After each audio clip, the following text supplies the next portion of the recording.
মার্কিন president Donald ট্রাম্পের আমন্ত্রণে সাড়া দিয়ে গাজার বোর্ড অব পিসে যুক্ত হয়েছে ৯ মুসলিম দেশ।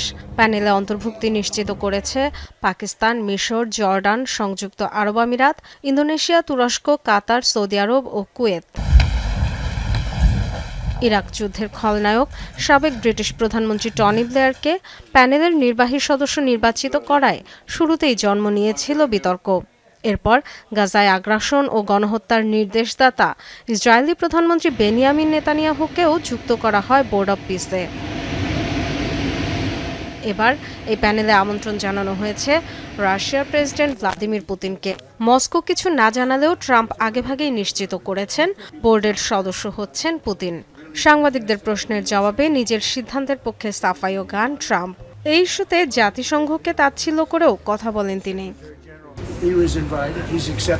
কারণ আমরা সবাইকে সব জাতিকে চাই। কয়েকজন বিতর্কিত ব্যক্তিকেও রাখা হয়েছে, কারণ তাদের বিশেষ প্রভাব রয়েছে। বোর্ড অনেক কাজ করবে যা আসলে জাতিসংঘের করা উচিত। এমন একটি বোর্ড জাতিসংঘের ভূমিকাকে অবমূল্যায়ন করবে বলে মনে করছেন অনেক বিশ্লেষক। এক্স হ্যান্ডেলে দেয়া বার্তায় খোদ মহাসচিব অ্যান্তোনিও গুতেরেস বলেন, নেতারা যদি আন্তর্জাতিক আইন উপেক্ষা করে বিশেষ কোনো নিয়ম বেছে নেন তাহলে বৈশ্বিক ব্যবস্থা দুর্বল হয়ে পড়ে।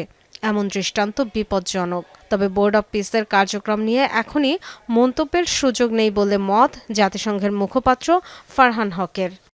Regional organizations, defense alliances and others that have coexisted. ৮০ বছরের বেশি সময় ধরে নানা ধরনের আঞ্চলিক সংগঠন, প্রতিরক্ষা জোট ও অন্যান্য সংস্থা জাতিসংঘের পাশাপাশি কাজ করে আসছে। বোর্ড অব পিস কি করবে তা নিয়ে বলার জন্য অপেক্ষা করতে হবে। The Board of Peace is strictly for the work on Gaza. গাজায় শান্তি প্রতিষ্ঠায় ডোনাল্ড ট্রাম্পের ২০ দফা পরিকল্পনার অংশ এই বোর্ড অব পিস। গত নভেম্বরে এই প্যানেল গঠনে অনুমোদন দিয়েছিল জাতিসংঘের নিরাপত্তা পরিষদ। Dorothy Dustin, Jamuna news.